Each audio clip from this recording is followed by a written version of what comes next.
Welcome to another episode. We have another testimony from one of the High Noon programs, and we have Dennis this time, who participated in Ascend a couple of times, I believe. And so, Dennis, could you introduce yourself? Hi. Well, first, Andy, thanks for letting me be on this interview. My name is Dennis. I'm from Ukraine. I'm 53 years old. I have a wife and five children. I've been married for 35 plus years. And I was happy to find the Ascend program to move on in my development. Okay. Wow. Yes. So, as a first question, perhaps, what inspired you to join Ascend initially? How did you find it? And then what Well, helped you I decide to? first, yeah, I first heard about this program when the High Noon team visited Ukraine. I think it was around 5 years ago or so. And I was very much inspired about the transparency and the honesty about, they spoke about things that people usually don't speak about porn and masturbation. And I was also very much surprised to learn that this is a big problem in the community. And I wasn't ready to move on to join the program at that time. But recently, last year, I think, I felt like there's a stumbling block in my development. And unless I overcome the problem of porn and masturbation, I won't be able to move on to the new level. It was like a glass ceiling above my head. And I kind of felt it that I need to make it a step. So that was my main motivation to join. Okay. Thank you for sharing that. Yeah.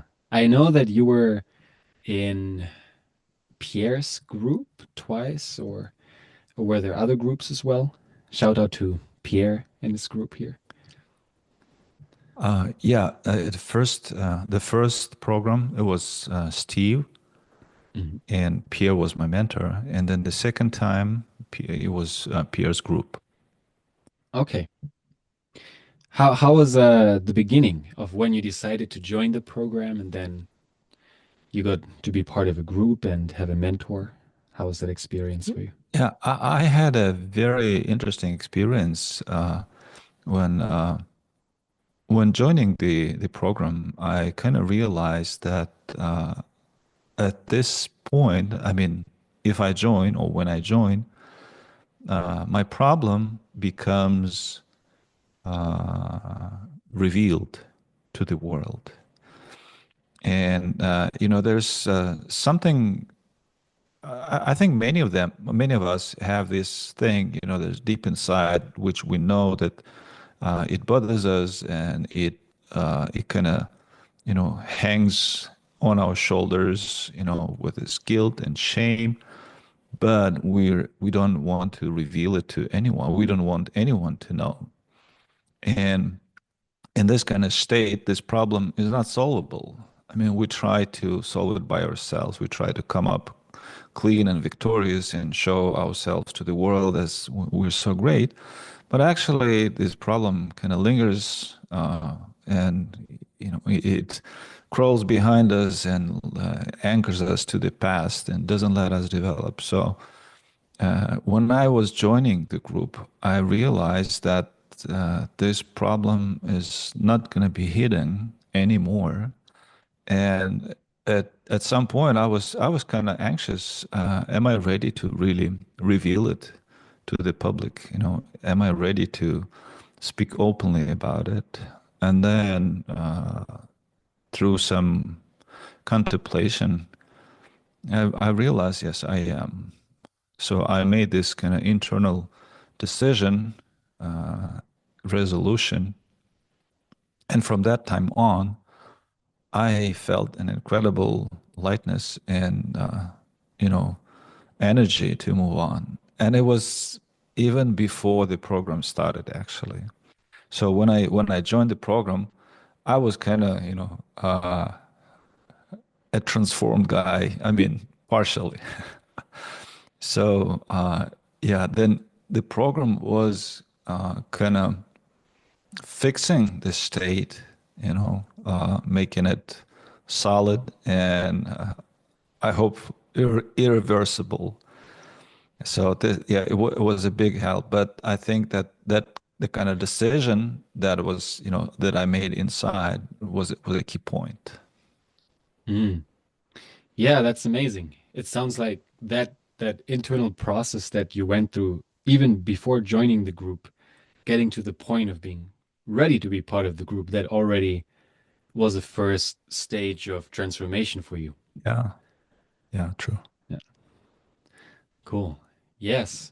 And I wanted to ask briefly about because so you've been married, right, for a long time and you have 5 kids, and I'm not there yet, right, for a couple of years, and I've been blessed now for a bit over 3 years, so I'm still very much at the beginning of that journey.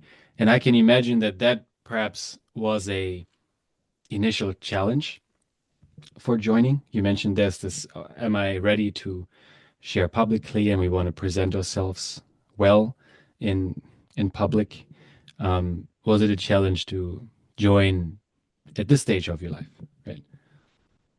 Well, considering how many years I've had this problem and how many times I've tried to counter it, and uh, I was never able to do that. So, despite of all the conditions and cold showers and everything, I for I don't know, for some reason it didn't work. So it was only some short periods of time when I was able, to kind of stay clean. But they would end, and I would find myself again in the same loop of guilt and shame. So at this time, it was, I think the kind of I kind of put on the scale, if do I want to go on with life and actually grow to the next step, or do I want to keep hiding and trying to stay in the shade, hoping that no one will know. So I figured developing is better.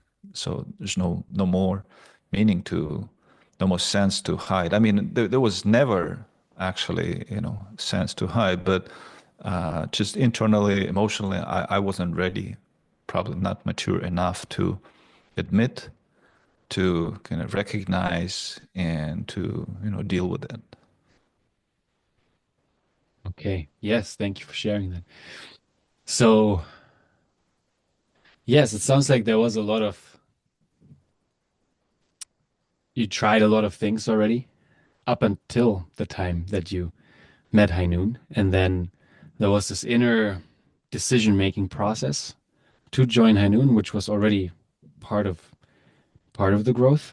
And then what happened as you joined? Was did any challenges come up being part of a group and having a mentor? Or was it smooth sailing from then on out for you? Well, the first challenge was that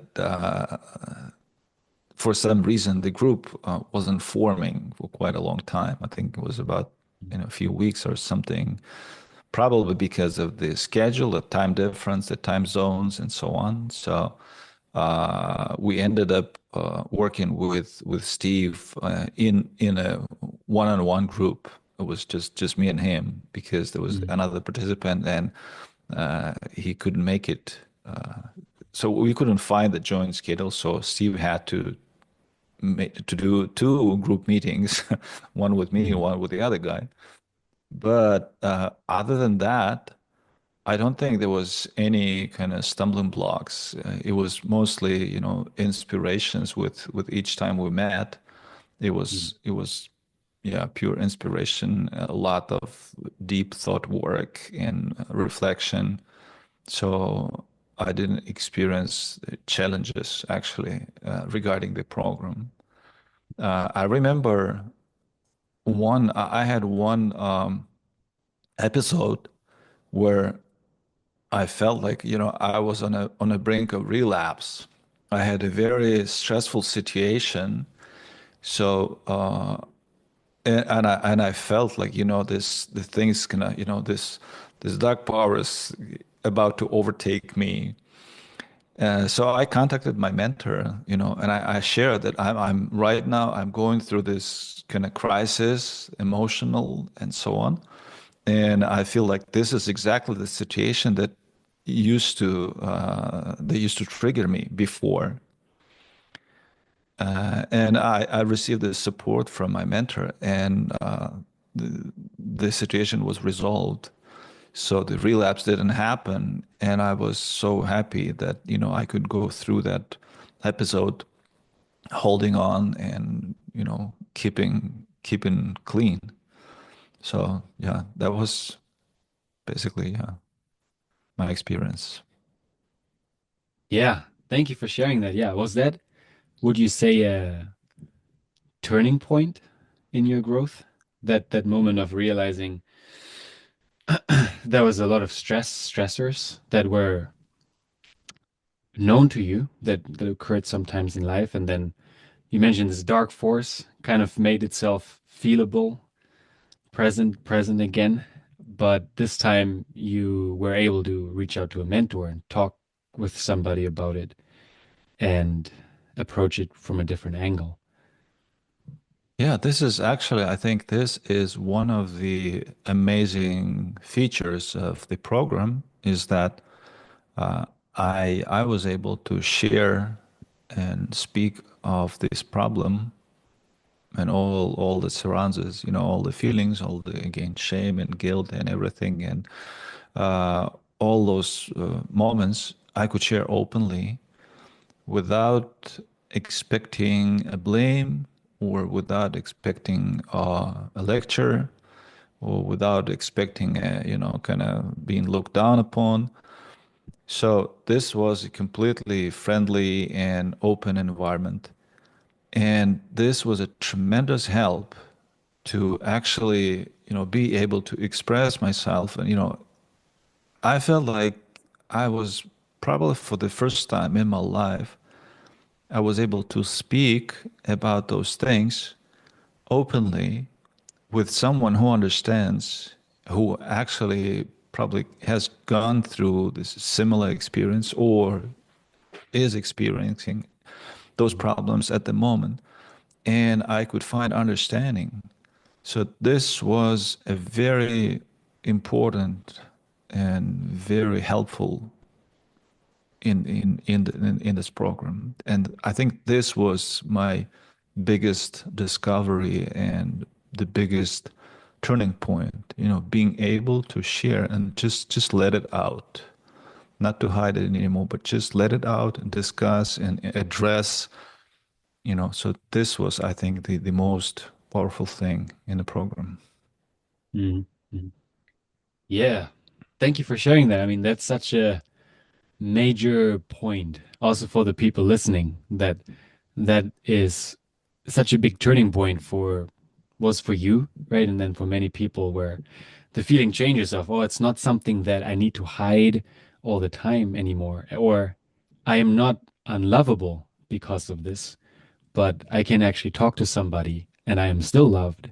And instead of suppressing and hiding, I can address and confront in a loving, friendly environment, as you called it. Yeah. So, having gone through the program Ascent twice and then having experienced double one-on-one mentorship with Stephen Pierre, and then after in a group, are there any changes in you now? What has changed for you having gone through the Heineken program? Well, since I think since the first program, I had this feeling of the energy inside, like the energy was gonna it was conserved before somewhere under the lid. Another lid was open, and I was able to move forward. And the more I moved, the more this energy kind of became alive and it grew in myself, and it allowed me for, further development in my relationship with my wife, in my business, and of course in my perception of myself, being able to support myself and, stop kind of accusing myself and criticizing myself and so on. So this was kind of the first impulse that I got from the first program. And but that after the first program, I had a kind of, in the back of my, if I leave the program, what if I go back? So I went for the second time, just to make sure that this change is permanent. And the second program was even more amazing because we had a group now. We had Pierre as a group leader. The materials that we studied differed from the first group, from the first time. So it was also helpful, and having more, people in the group also was great too. So we were able to discuss. And what happened is my relationship with my wife improved so much, and that point that I think gets emphasized in the program, that the porn and masturbation is a result of a lack of a connection, deep connection.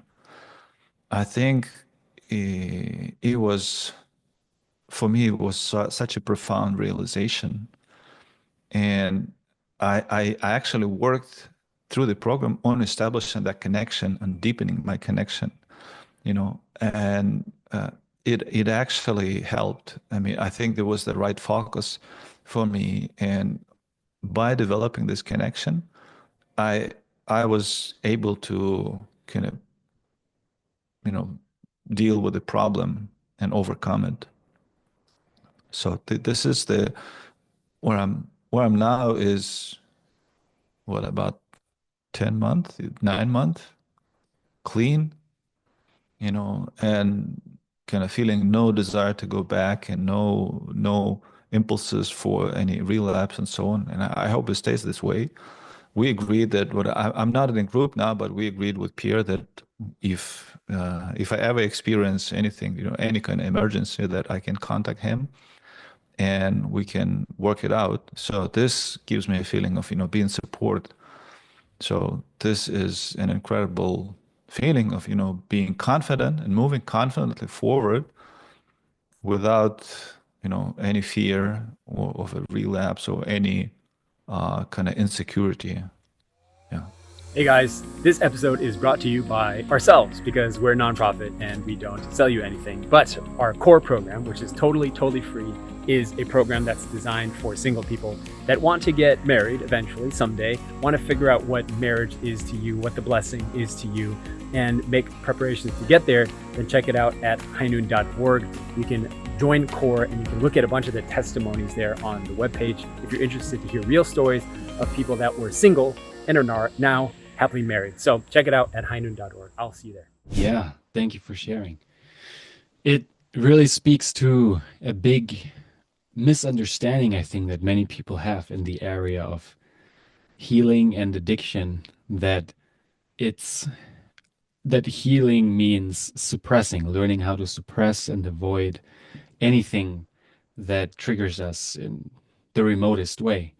But the change that you were speaking about now is more really that you mentioned there's the feeling of wanting to go back to porn or masturbation doesn't exist. Like you have this feeling that it doesn't, you don't feel like you need this anymore because there has been Yeah. so much connection fostered through the group and then in your personal life as well.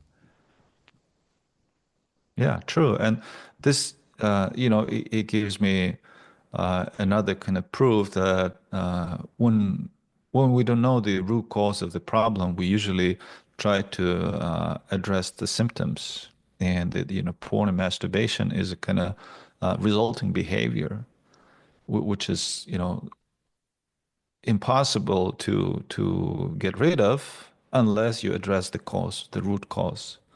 So working with Heinun was exactly a great example of actually knowing the root cause and addressing it and solving the problem through that. Mm. Yeah.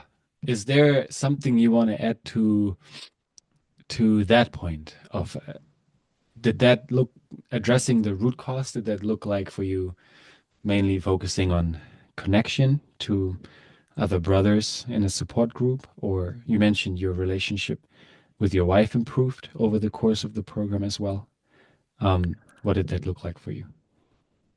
For me, I think the key point was relationship with my wife. That one thing. Another thing that was I learned in our relationship, I kind of went, I mean, it wasn't just generally, improve the relationship. I was working on, for example, my reaction when, in those moments when I hear some kind of, accusation in my address or, something happening, like I experience a non-pleasant emotion in our conversation or in our interaction. So before I would react most of the times and I would take it personally and I wouldn't consider her situation really. But I was learning to create a gap between the event and my reaction. I kind of insert my analysis into it, like why would you say this kind of thing? Like she'd say, yeah, I love you, and 5 minutes later I hate you. I mean, if I do something, so and I was thinking, what's true? I mean, does she love me or does she actually hate me? When's the time she pretends? Or what's the true? It cannot be true the same, both things, but actually they can. And the way I perceive those things is important. And so I was learning to kind of go deep and kind of disassemble our relationship, not just in general, but kind of every point of our interaction, every point of like why I react this way. And I shared a lot of this in my prayers, kind of very detailedly. Like she said this, and I felt that, and then I felt that, and I acted that, and now like today I was able to kind of react differently, or another day I kind of fell back into my old ways, and I acted like I always did. And this created kind of dissatisfaction with myself and all the swarm of those negative feelings and again self-accusation and so on. So I was actually kind of pinpointing my attention to those situations and problems, and through that kind of internal work, I was able to slowly, bit by bit, develop better relationship, create better environment, create better opportunities for us to have deeper conversations. And I was able to overcome certain limitations or fears. And this was all with the support of the group and mentor. So it was a lot of internal work, but it really created this beautiful result. Yeah, thank you for digging a bit deeper into how that looked like for you, like addressing the root cause and as a result of working on the root cause. And so interactions, right? You mentioned with your wife and your relationship, not just the general relationship, but really specific reactions, right? Things that were internally or emotionally triggering. As a result of working on that the realm of addiction or porn masturbation decreased and became less and less necessary in your life. Yeah. Yeah. Yes. Thank you so much for sharing your example. Because I think, and so for people listening as well, that's huge that you showed up for the program ready, right? Showing up ready to make a change and already with that desire to make a change, and not just expecting the program to do its magic, but to kind of surrender with the sense of surrendering to the process and to the process of growth and changing, and with the awareness of being willing to dig deeper and then just scratching the surface. Yeah. So would you have anything else that you would like to say or add for anyone listening who is maybe deciding whether to join or not, younger folks or peers? Well, at first when I joined, I was, I was wondering if I'm going to be the eldest participant in the group, but I was very much surprised to see that I was the youngest in my group. So this was a realization that the problem is so strong that if you don't solve it early, you cannot hope for, it to go away by itself, and it's probably going to bother you until the really old age. So I think it's better to tackle it as soon as you can and be ready for this kind of internal work and know that it's absolutely possible to solve. Yeah, and High Noon, I think, is the great place to do it. Okay, yeah. Thank you. Thank you for sharing, Dennis, today. And yeah, to everyone else, thank you for listening. I hope there was some wisdom in here for you to take away, whether you're deciding to join a program or you're already in one. And we'll see you in the next time. Thank you. Hey, did you know that our team wants to do more events? Well, if you want to bring the High Noon message to your community or group, then let us know and we'll try to work something out. There's a simple application that you can fill out right now at highnoon.org/invite. And one of our team members will get back to you to see what's possible. That's highnoon.org/invite. All right, see you in the next episode.